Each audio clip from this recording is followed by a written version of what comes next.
તેનો સારાંશ આત્મદર્શન અને વિશ્વનું મિથ્યાત્વ।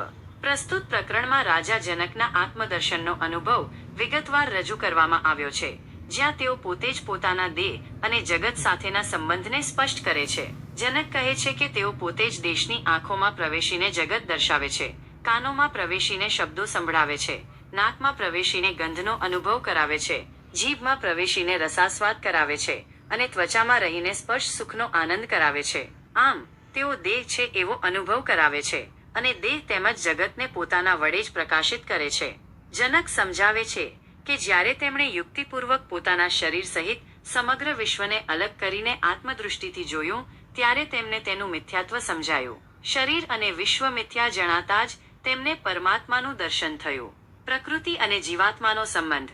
પ્રકરણમાં પ્રકૃતિ અને જીવાત્માના અતૂટ સંબંધને વસ્ત્ર અને તંતુ, શેરડીના રસ અને સાકર અને અહં અને વિશ્વના ઉદાહરણો દ્વારા સમજાવવામાં આવ્યો છે। જેમ તંતુ વિના વસ્ત્ર નથી, શેરડીના રસ વિના સાકર નથી, તેમ આત્મા વિના પ્રકૃતિ નથી અને અહં વિના વિશ્વ નથી। ફીણ, તરંગો અને પરપોટા જેમ પાણીથી ભિન્ન નથી, તેમ આ આત્માથી પ્રગટેલું વિશ્વ પણ આત્માથી ભિન્ન નથી। આ ઉદાહરણો દ્વારા એ સ્પષ્ટ થાય છે કે સમસ્ત સૃષ્ટિ આત્મામાંથી જ ઉદ્ભવેલી છે અને આત્માથી અભિન્ન છે।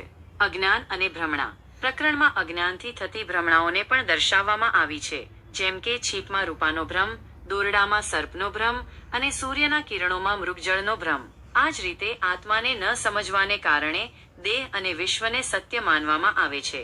જનક ભારપૂર્વક કહે છે કે જેમ અન્ય શરીરને આપણાથી અલગ જોઈએ છીએ, તે જ રીતે જ્ઞાતા હોવાને કારણે પોતાના દેહને પણ સમગ્ર દૃશ્યથી અલગ કરીને જોવું જોઈએ। આત્માની સર્વવ્યાપકતા અને અમરત્વ। જનકને આત્મદર્શન થતાં તેઓ અનુભવે છે કે જેમ ઘડો માટીમાં, તરંગો પાણીમાં અને સુવર્ણનું કડું સુવર્ણમાં લય પામે છે, તેમ આ સમગ્ર વિશ્વ તેમનામાં, આત્મામાં જ લય પામે છે।